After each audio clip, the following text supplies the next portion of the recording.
ब्रह्मगिरी रे प्रभु अलारनाथ को दर्शन करने को जीवा।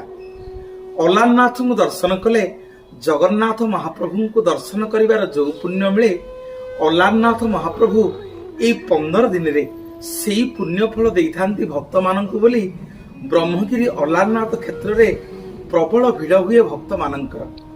भारतर दक्षिण देश जड़े जगन्नाथंकर परम भक्त जहांकर ना होची आलबंदार। से आलबंदार पिलाटी दिनु प्रभु नारायणंकर परम भक्त।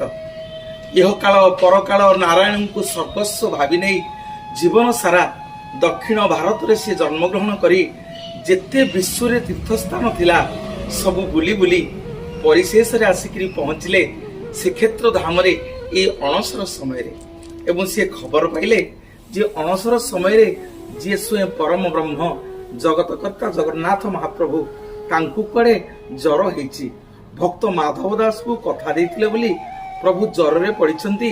अदिनिया सुनाकुओ पानी रे गाधेइकरी प्रभुंक देह खराब हो जाइछि।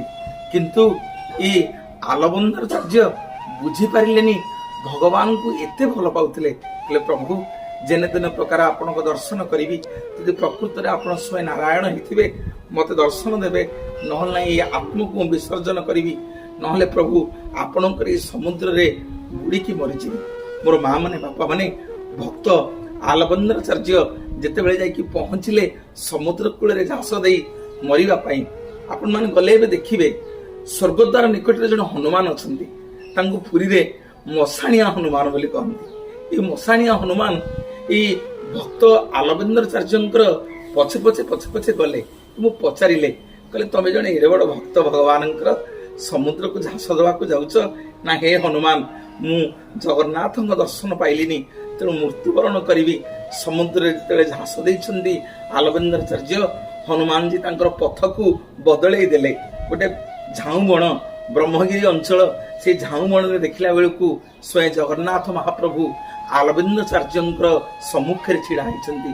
जेमिति मनीष को जर हेले वस्त्र जहाँ पिंधि जहाँ शरीर जेमिति जरुआ हला बेले जरुआ जरुआ देखा जाए, सेमिति जगन्नाथ महाप्रभु भक्त आलबंदाचार्य को से रूप में दर्शन देले। कहले भक्त तमे एते दूर आसीच, एई मते दर्शन कर, एई समय मते दर्शन करंतिनी, घोर पाप हबो ना प्रभु।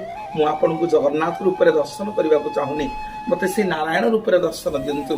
ब्रह्मगिरी से पवित्र झाऊ बण रे स्वयं जगन्नाथ महाप्रभु शंखचक्र गदा पद्म धरी ए भक्त आलबंदाचार्य को दर्शन देले।